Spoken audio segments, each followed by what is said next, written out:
Jesus School, week 10, Matthew 9:35 through 10:1. Let's read the verses together. I'll have them up on the screen. It reads like this. And Jesus went throughout all the cities and villages, teaching in their synagogues and proclaiming the gospel of the kingdom and healing every disease and every affliction. When he saw the crowds, he had compassion for them because they were harassed and helpless like sheep without a shepherd. Then he said to his disciples, "The harvest is plentiful, but the laborers are few.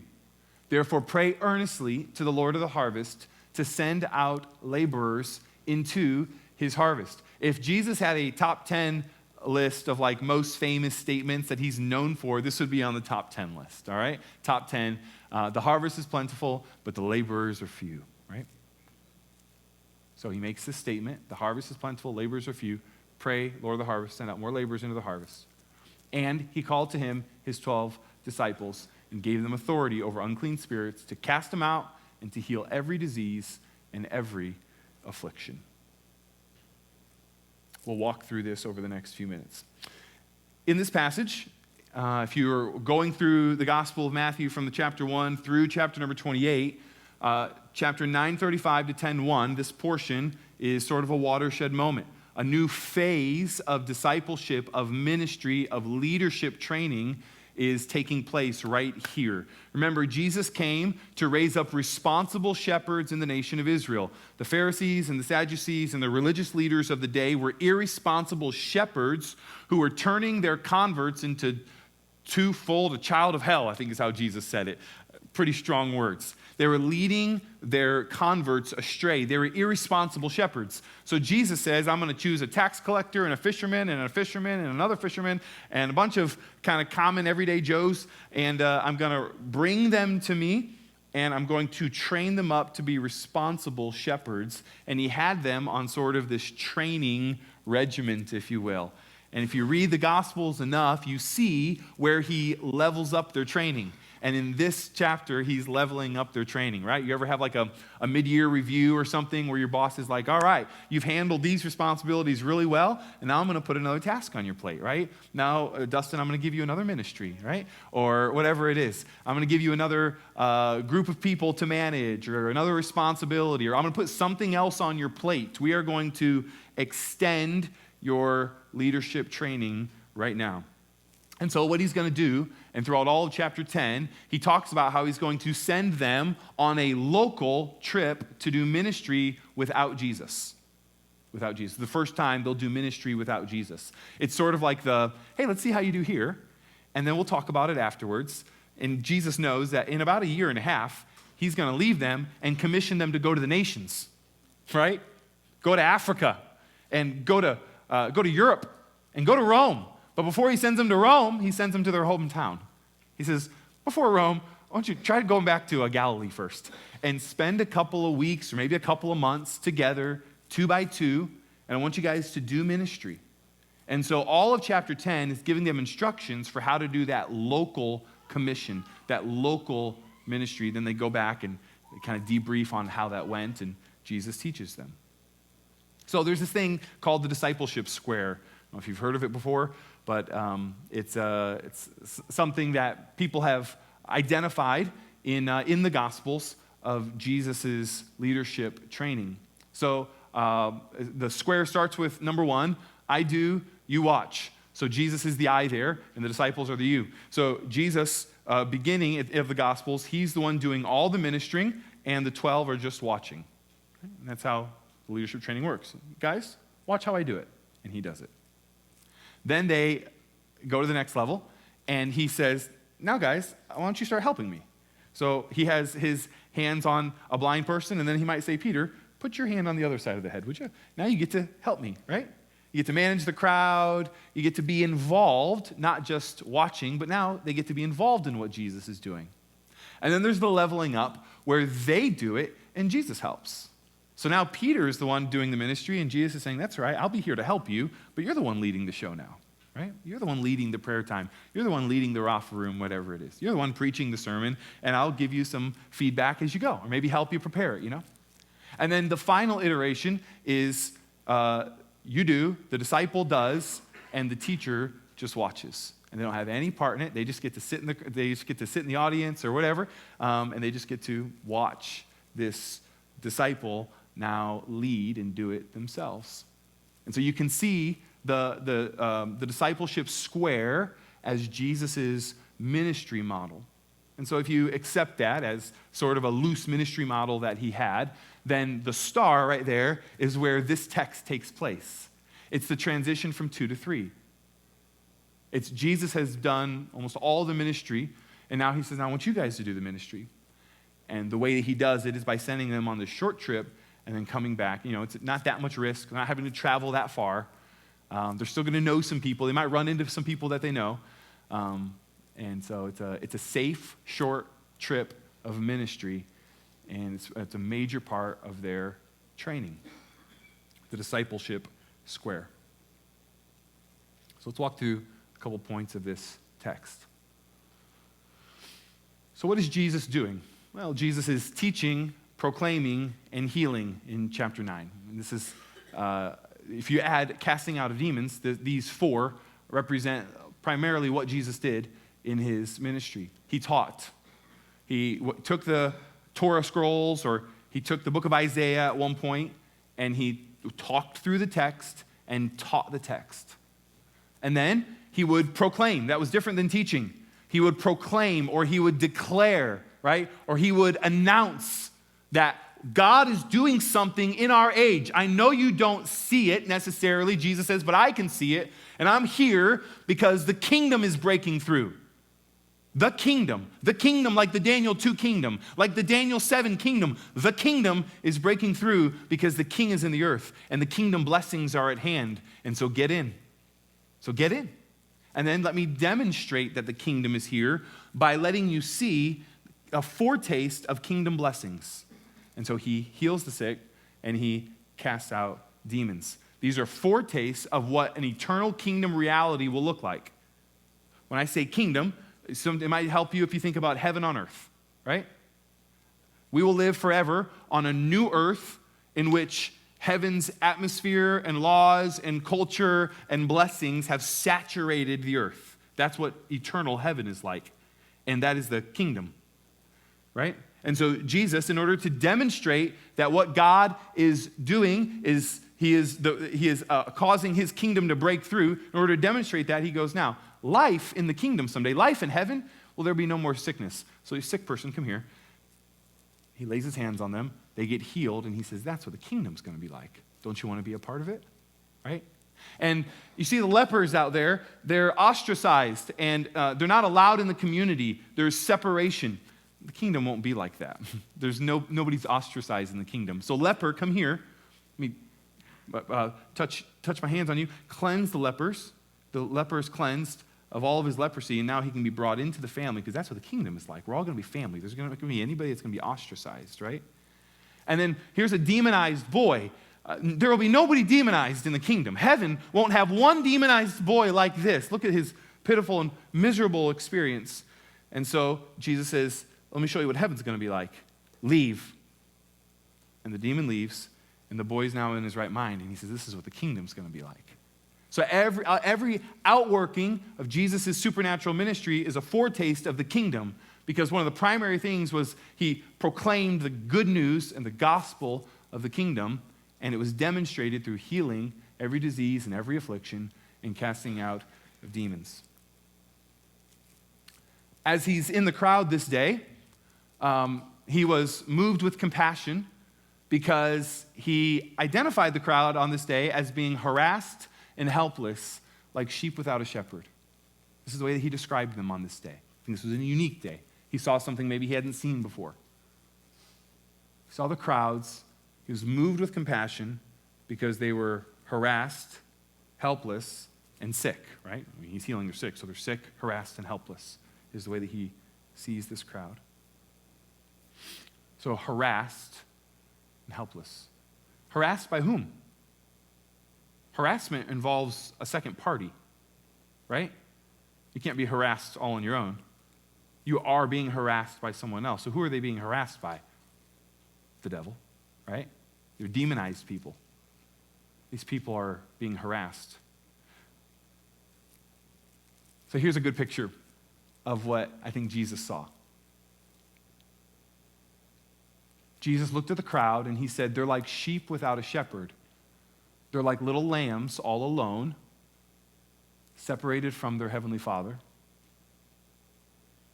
And they're being harassed. Well, little lambs are harassed by wolves, aren't they?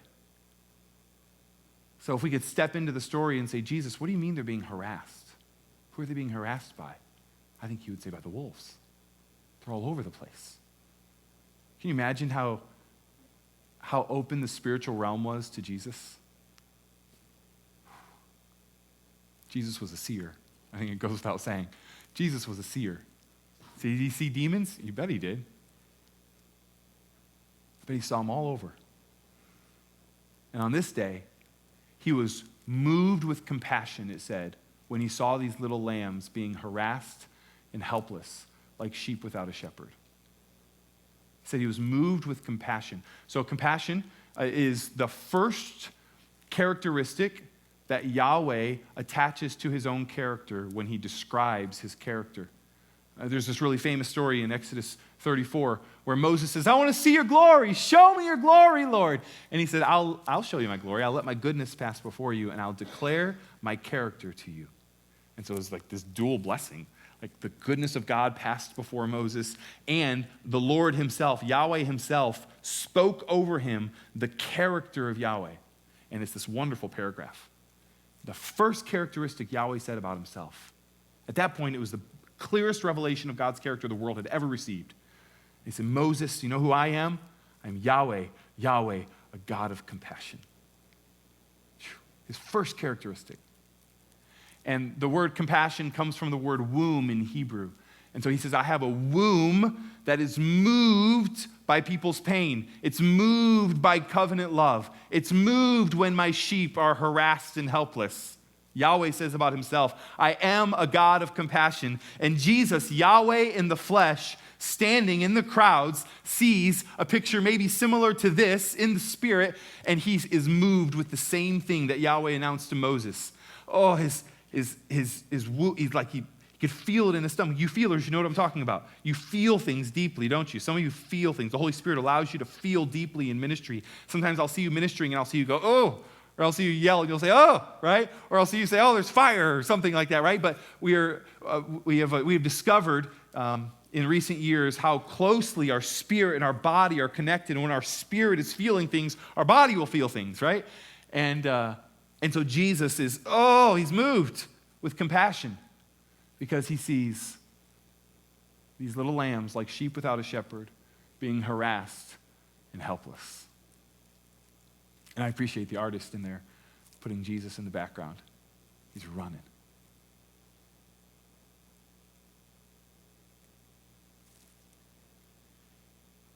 So, Jesus says, we got to do something about this. We need help, boys. There's just 13 of us here. We need more laborers because there's a lot of work to do, because there's a lot of sheep that are being harassed and that are helpless today. So he says, all right, boys, the harvest is plentiful. He changes analogies. He was talking sheep before. Now he's talking harvest, but that's okay. You can put them together. He says, the harvest is plentiful, but the laborers are few. Therefore, boys, pray earnestly. Right? This is like a divine indeed ad. Pray earnestly, right? Pray earnestly to the Lord of the harvest to send out laborers into his harvest. Jesus doesn't say, I'm going to go call 12 more. He says, boys, pray. Peter, pray. Because there's so many little lambs that are being harassed and that are sick and that are helpless. They cannot help themselves. There are no bootstraps that they can pull up to get them out of the mess that they're in. They're tormented in their mind. They're sick in their body. They're living pitiful lives. And they're going to meet God on Judgment Day someday. They're helpless. They cannot get out of this mess themselves. They need truth. They need truth encounters. They need evangelists to bring the truth to them. So pray to the Lord of the harvest to send out laborers into his harvest. I love this. This is a new phrase. We never see this again. This Lord of the harvest. It's a one-time use by Jesus. This name of God, the Lord of the harvest. There's a festival, a feast of harvests, a very famous feast of harvests that the Jews would would experience each year, we call it Pentecost. It's the Feast of Harvest.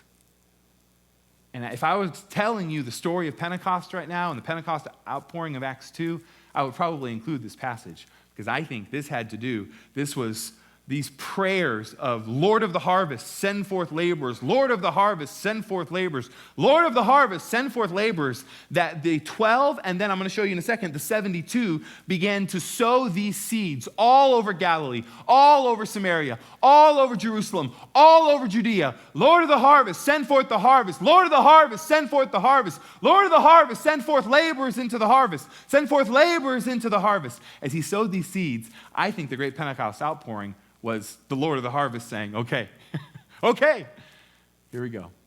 How about I super empower 120 of you and let's bring in the harvest. Now, 2,000 years later, there's been a lot of harvest. Jesus says there's an opportunity here to make a difference, but we need some more help. So the 12 begin to pray this prayer as they go out. As they go out on this short-term mission trip in chapter 10, they're going out, and Jesus says, you're going out with this prayer. Lord of the harvest, send out laborers into your harvest. About maybe a few months later, 6 months or so later, Jesus is going to grab 72 others. Where did the 72 others come from? I wonder if it was an answered prayer to the apostles going around saying, Lord of the harvest, send forth laborers into your harvest. And now 6 months later, we got 72 more. And so look how Jesus sends them out. He says, after this, the Lord appointed 72 others and sent them on ahead of him, 2 by 2, into every town and place where he himself was about to go. And he said to them, all right, boys, 72 more. Now you're about to go out. When you go, here's a prayer to pray. As you're walking along these dusty streets, pray this prayer. Everywhere you go, pray this prayer. The harvest is plentiful, but the laborers are few. Therefore, pray earnestly, 72, to the Lord of the harvest to send out laborers into his harvest. This seems to be important. Go your way, behold, I'm sending you out as lambs in the midst of wolves. Hey, there's that again. This is important to Jesus. He sees the lost as little lambs being harassed by wolves, being sick and helpless, and he's sending out his men to go rescue them. And as they go, they're going with a prayer so that the Lord of the harvest will raise up more harvesters. If you, last part of the verse there. So after he gives them the prayer to pray, he calls them all together and he has an impartation service with his 12 men. It says, and he called his 12 disciples and he gave them, no doubt, I have no question that he laid his hands on them, each one of them, and he imparted to them authority. Luke adds, he imparted to them power and authority over the unclean spirits, the harassers, the wolves. I'm going to give you power over the wolves, to cast them out, and to heal every disease and every affliction. Now, do you remember that? Just 3 verses ago, Jesus walked around healing every disease and every affliction. And now here he gives them power to heal every disease and every affliction. It's the exact same phrase. Because he's equipping the 12 to do what Jesus did. The same works as Jesus. And John 14:12 says that he commissions and gives ability to all the church, to all believers of all time, that includes all of you, to do the same works as Jesus. Whosoever believes in me will do the same works that I've done, and even greater works, because I'm going to the Father, Jesus said. Power and authority. Power and authority. So Clay attends this church, and Clay is in police academy. And so there's a swearing-in service that Clay will be a part of. And in that swearing-in service, it's sort of this impartation, dedication service where he is officially recognized and he'll be given 2 things. Maybe this might actually happen in 2 different ceremonies, but he'll be given 2 things. He'll be given a gun and he'll be given a badge, right? A gun and a badge. When he receives the gun and the badge, and the state says, I authorize you, he can go out with the gun and the badge and he can do what the state has called him to do, right? But he needs a gun and a badge. Gun is power and a badge is authority. So a police officer needs power and authority to do what they've been called to do. And so does a Christian. And with the Holy Spirit, we get power and we get authority to be able to cast out demons and to be able to heal the sick. If you want to know more on that, we did a series here a couple years ago on this very thing, especially we took Matthew chapter number 10 and we elongated it into a 12-week series, which we have a really habit of doing. And so you can hop on our YouTube page and look up a playlist called Doing the Stuff, where we go through and we talk about declaring the gospel and healing the sick and casting out demons. And it's all sitting there if you want to know more about that. 2 questions this morning. Are the harvest fields still white? Are the harvest fields still white? If Jesus was walking around Westchester, would he say, Father's house, the fields are white into harvest? Well, there's snow outside, and so that's helpful, yes. Yes, there's white everywhere. I see it in the spirit. No, it's actually snow, Jared. There's white everywhere. Are the harvest fields still white? Well, what did Jesus see to say that the harvest fields were white? He saw people harassed, helpless, and sick in their body. So to answer this question, let's say, are the people in Westchester harassed by demons? I'll ask our Rafa room director. Yes? Okay. Are people in Westchester sick? I'll ask our medical doctor. Yes.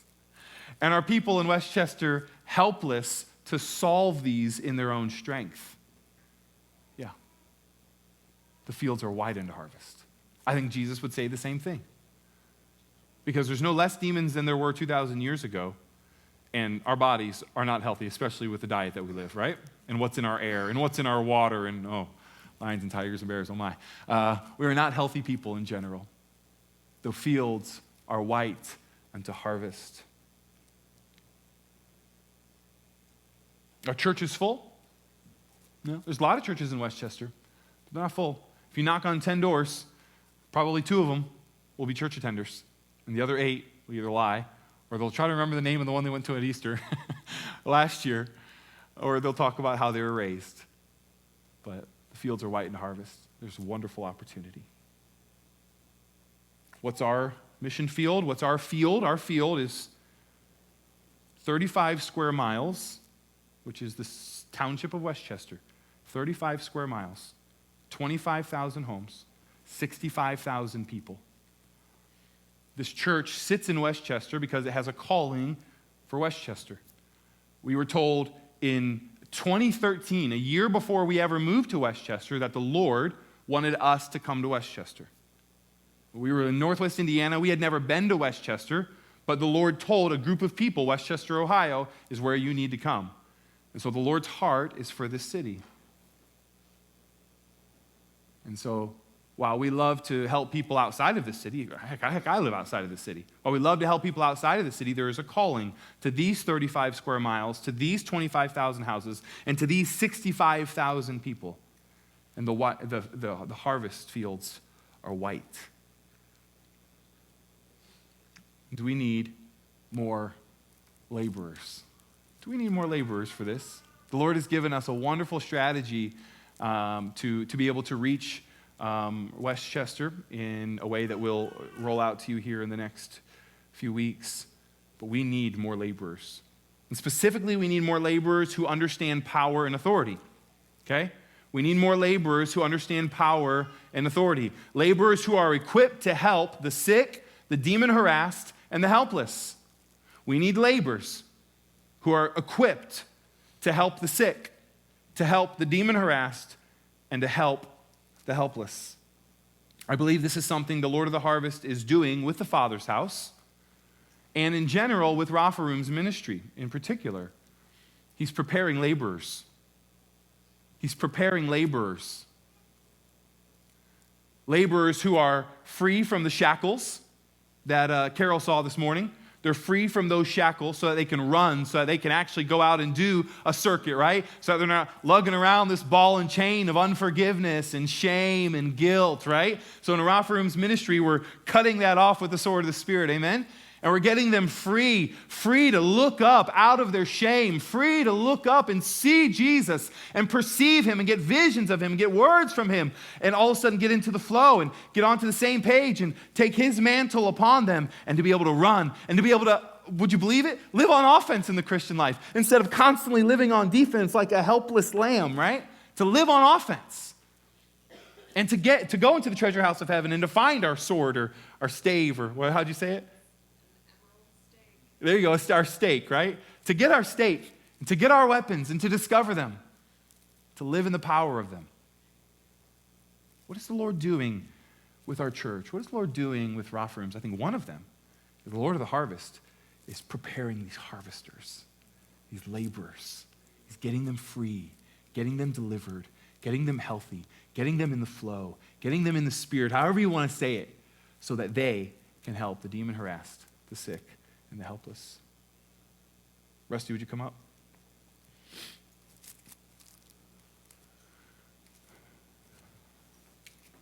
The Lord said to us, probably, 2 years ago or so, kind of dropped this during one of our 24/7 prayer weeks.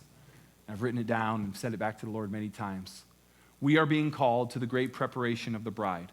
This is one of those big words. It's not a Westchester word. It's like a global word.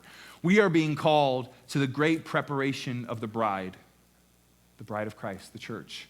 King Jesus is presently raising up a generation to walk in purity, in power, like never before. That's what the end-time church will look like. They understand their holiness inheritance, and they know what it means to walk in power. If we can receive it, he is inviting us to take part in his great end times harvest. I just wanted to recover that word spoken from the Lord a couple of years ago and say, yes, Lord, we receive that again. We receive this again. Lord of the harvest, we want to take part in your harvest. And so send forth more laborers. And so this is your prayer. I'll put it on a phone background and send it out today on the app. But here's the prayer that I want every disciple in this room to be praying. Lord of the harvest, send out laborers into your harvest. And I'm not going to change this. I'm not going to give you a new wallpaper at least until our 10-year anniversary. For several weeks, let's get into the rhythm of every time we look at our phone, we see this and we're reminded, oh yeah, Jesus says that one of the keys to seeing a great harvest in your city is for the disciples to walk around sowing these seeds constantly. Lord of the harvest, send out laborers into your harvest. And we'll watch him do it because he always honors his word. It will not return void.